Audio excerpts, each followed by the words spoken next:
کے دیگر رشتہ داروں کو بنایا کس نے بنایا؟ اللہ نے بنایا۔ اللہ کی پسند آپ کے لیے کیا ہے؟ آپ کے وہ رشتہ دار جن میں آپ رہ رہے ہیں۔ اب اگر آپ یہاں ان رشتہ داروں کے حقوق ادا نہیں کرتے اور ان کو اپنے حق میں برا سمجھتے ہو تو تم کس کی پسند پر اعتراض کرتے ہو؟ پسند کرنے والی ذات کس کی ہے؟ اللہ کی۔ اور تم کہو نہیں میرے چچا تو اچھے نہیں، میرے تو ماموں اچھے نہیں ہیں، میرے تو پھپھو اچھی نہیں ہے، میرے تو فلاں اچھی نہیں ہے، میرے تو یہ اچھے نہیں، وہ اچھے نہیں ہیں۔ بلکہ آج کل تو اللہ تعالیٰ معاف کرے ایک نئی لعنت ہمارے ہاں رواج پا گئی ہے، باوجود اس کے کہ ہم اس بات کو اچھی طرح سمجھتے بھی ہیں کہ جو کچھ ہم پر معاشی تنگی ہے یہ ہماری بدعمالیوں کی وجہ سے، اس طرف توجہ کرنے کے بجائے جادو ٹونے بندش اور فلاں اور سب کا رشتہ جا کے جوڑتے ہیں رشتہ دار کے ساتھ کہ جو جتنا قریبی ہے اس نے یہ کام کرایا، بجائے اس کے کہ دل میں محبت ہوتی، دلوں میں نفرت کے اتنے بڑے بڑے پہاڑ لیے پھرتے ہیں، بظاہر مسکرا رہے ہوتے ہیں، دل میں غصہ نفرت اتنی ہوتی ہے کہ دل چاہتا ہے کہ دوسرے شخص کو گریبان سے پکڑ کے وہیں اس کو خاتمہ کر دیں۔ قطع رحمی، رشتہ داروں کے ساتھ قطع تعلق کرنا، یہ گناہ کبیرہ ہے۔ کبیرہ، گناہ کبیرہ سمجھتے ہیں؟ گناہ کبیرہ کا مطلب کیا ہے؟ شرک کرنا گناہ کبیرہ ہے، کفر کرنا گناہ کبیرہ ہے، نفاق گناہ کبیرہ ہے، شراب پینا گناہ کبیرہ ہے، سود لینا گناہ کبیرہ ہے، قتل کرنا گناہ کبیرہ ہے۔ اسی طریقے سے قطع رحمی کرنا گناہ کبیرہ ہے۔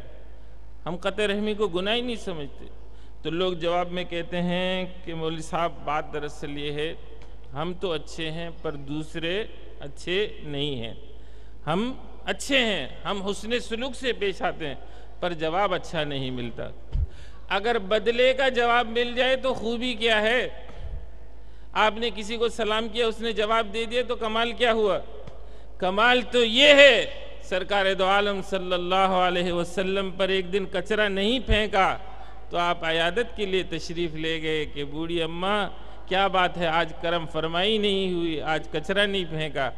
پتہ چلا کہ بوڑھی بیمار ہو گئی تھی، پھینکنا چاہتی تھی پر پھینک نہیں سکتی تھی۔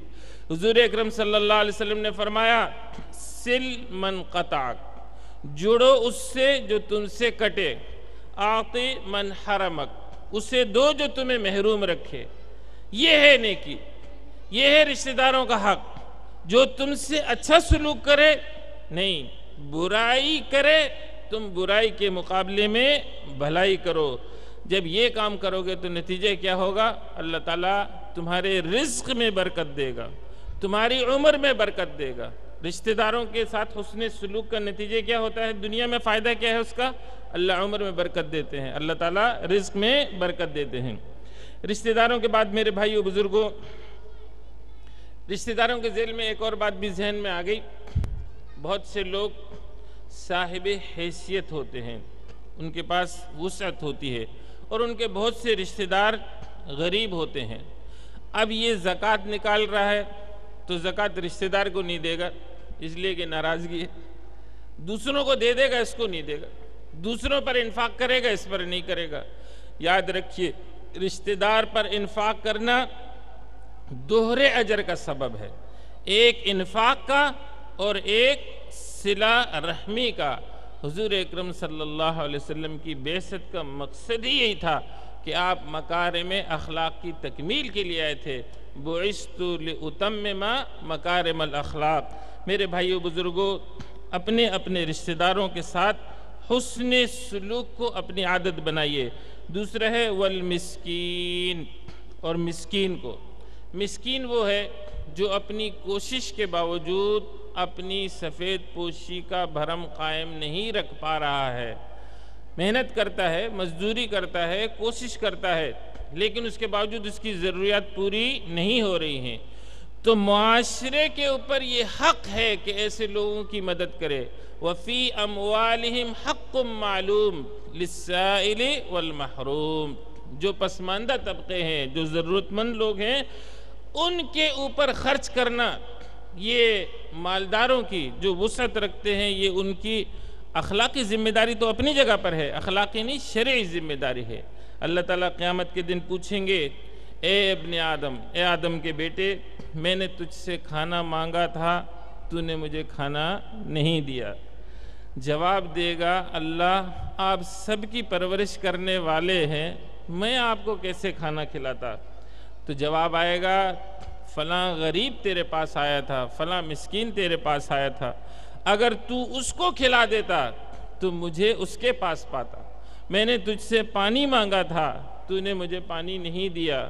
اللہ آپ رب العالمین ہیں، سارے جہان کو پالنے والے ہیں، میں آپ کو کہاں سے پانی دیتا؟ اللہ کہیں گے فلاں نے تجھ سے پانی مانگا، تو نے اسے پانی نہیں دیا، اگر تو دیتا تو مجھے وہاں پاتا۔ وَأَمَّا السَّائِلَ فَلَا تَنْهَرْ، سائل کو مت جھڑکو۔ یہ سب فضول باتیں ہیں جو لوگ کہتے ہیں اس سے گداگری جنم لے گی۔ گداگری اسلامی تعلیمات سے جنم نہیں لیتی، گداگری سرمایہ داران نظام کی نحوست کے نتیجے میں جنم لیتی ہے۔ ایک جانب یہ ہے تو دوسری جانب یہ بھی منع کر دیا ہے کہ جو شخص بلا ضرورت سوال کرتا ہے وہ اللہ کے عذاب کا خود کو مستحق بناتا ہے۔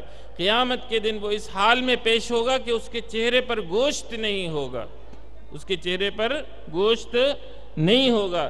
میرے بھائیو بزرگوں، مسکین کے بعد وابن السبیل، مسافر کا حق ہے۔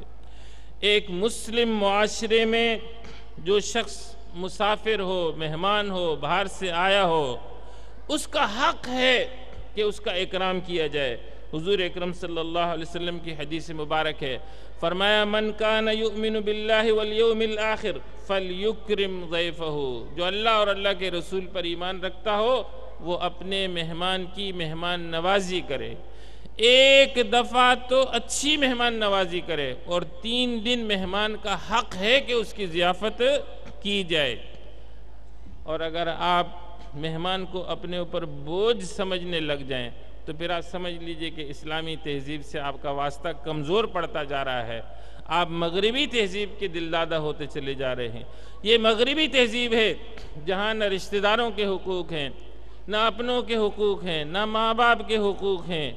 ایک بوڑھی خاتون کو عیدی ہوم میں بھیج دیا، 3 جوان زندہ سلامت برسر روزگار بیٹوں نے اس بوڑھی خاتون سے پوچھا اماں تیرے بیٹے تجھ سے ملنے آتے ہیں؟ ہاں بیٹا عید پر آتے ہیں۔ سوال کرنے والے نے کہا اماں سال میں ایک دفعہ نہیں 2 دفعہ آتے ہیں۔ بڑی خوشی سے مسرت سے کہتے نہیں 1 دفعہ نہیں 2 دفعہ آتے ہیں، کیونکہ سال میں 2 عیدیں ہوتی ہیں۔ ماں کے جذبات دیکھو اور بچوں کے جذبات دیکھو۔ اللہ کے بندو، یہ اولڈ ہومز، یہ نحوستیں، یہ سب کچھ یہ تباہی و بربادی کی علامت ہے۔ معاشرے کے اندر ان چیزوں کو رواج دو گے، آج کوئی اور ہے، اللہ نہ کرے کل تمہارا نمبر نہ آ جائے اسی وجہ سے۔ اس لیے کہ معاشرے کے اندر اگر یہی مغربی تہذیب پروان چڑھتی رہی، جہاں نسل ہی خراب ہو، جہاں انسانیت ہی نہیں ہو، جہاں حیا نہیں ہو، آگے وہ ساری باتیں آ رہی ہیں، میں اس کا ذکر کروں گا۔ اس لیے میرے بھائیو بزرگوں، مساکین ہوں، مسافر ہوں، ان کا حق دو، لیکن جب حق دو تو اس بات کا خیال رکھو وَلَا تُبَذِّرْ تَبْذِيرًا إِنَّ الْمُبَذِّرِينَ كَانُوا إِخْوَانَ الشَّيَاطِينِ وَكَانَ الشَّيْطَانُ لِرَبِّهِ كَفُورًا وَإِمَّا تُعْرِضَنَّ عَنْهُمُ ابْتِغَاءَ رَحْمَةٍ مِّن رَّبِّكَ تَرْجُوهَا فَقُل لَّهُمْ قَوْلًا مَّيْسُورًا۔ فضول خرچی نہ کرو، فضول خرچی سے اجتناب کرو۔ جس شخص نے اپنی چادر کے مطابق اپنے پاؤں پھیلائے وہ دوسروں کا محتاج اور دست نگر نہیں ہوتا۔ فضول خرچی یہی ہوتی ہے کہ ہم ایک دن کے اندر اپنے ارمان کے نام پر وہ سب کچھ کر گزرتے ہیں جس کا نتیجہ پھر سالوں کا قرضہ ہوتا ہے، یا پہلے سے اپنا پیٹ کاٹ کے اس ایک دن کی مصنوعی خوشی کی تلاش میں ہوتے ہیں، یا اس دن خوشی منا کر پھر آگے قرضے کے بوجھ تلے اپنے آپ کو دبا دیتے ہیں۔ اس لیے فضول خرچی سے اجتناب۔ فضول خرچ آدمی شیطان کا دوست ہے۔ اللہ تعالیٰ نے اگر کسی کو وسعت نہیں دی ہے تو یہ کوئی شرم کی بات نہیں ہے، یہ کوئی عیب کی بات نہیں ہے کہ کوئی عیب کی بات ہے۔ حضرت عمر رضی اللہ تعالیٰ عنہ خلیفہ وقت ہیں، امیر المؤمنین ہیں، کرتے پہ 14 پیوند لگے ہوئے ہیں۔ پیوند لگا کرتا پہننا کوئی عیب نہیں ہے کہ کوئی عیب ہے، ہم نے اس کو عیب بنا لیا، ہم نے مصنوعی سٹیٹس بنا لیا، ہم نے مصنوعی چیزیں بنا لی ہیں۔ اور اسی فضول خرچی کی وجہ سے جب بجٹ آؤٹ ہوتا ہے تو پھر ناجائز ذرائع آمدنی کی تلاش ہوتی ہے، اس لیے کہ جائز ذرائع سے تو وہ پورا نہیں ہو سکتا، جب جائز ذرائع سے پورا نہیں ہو سکتا تو پھر ناجائز ذرائع، اور جب ناجائز ذرائع ملتے نہیں ہیں تو خود سے پیدا کرنے شروع کر دیتے ہیں۔ ظاہر ہے کہ ہر آدمی کو تو موقع میسر نہیں ہے کہ ہر آدمی کو موقع میسر، تو پھر وہ کیا کرتا ہے کہ جائز کام میں رکاوٹیں ڈال کر اس میں اپنے لیے کوئی نہ کوئی گنجائش نکالتا ہے۔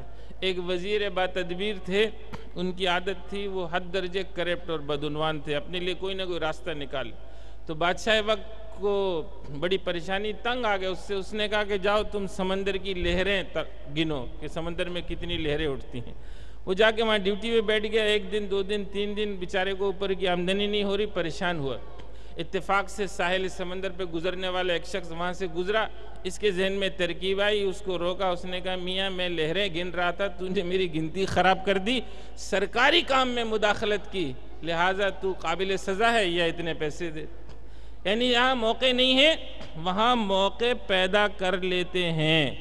آپ اندازہ لگا لیں، میں آپ کو بتاؤں آپ کے اس معاشرے کے اندر استاد کتنا محترم ہوتا ہے، یعنی استاد جو باپ کے برابر ہے، استاد جو آپ کو تعلیم کے زیور سے آراستہ کرتا ہے، جب یہی استاد، پرائمری کا استاد، سیکنڈری کا استاد، کالج کا استاد، یونیورسٹی کا استاد، جب یہ بوڑھا ہو کر ریٹائر ہو جاتا ہے، اپنی پنشن کے لیے جاتا ہے، جب تک فائل کو پہیے نہیں لگائے اس وقت تک اس استاد کی فائل حرکت نہیں کرتی، اس لیے کہ استاد صاحب نے جس طریقے سے پرورش کی تھی، نتیجہ پھر اسی درست میں سامنے آنے لگ جاتا ہے۔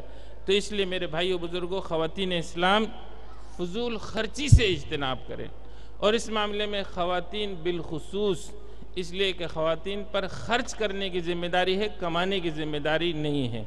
تو چونکہ یہ شعبہ ان کے حوالے ہے، اکثر و بیشتر مرد حضرات تو اپنا خرچہ لے کر اپنے جیب میں رکھ لیتے ہیں اور باقی آمدنی حوالے کر دی جاتی ہے، پھر خرچ کرنے والے کے سلیقے پر منحصر ہے کہ وہ اس کو کس طریقے سے سلیقہ مندی سے خرچ کرتا ہے۔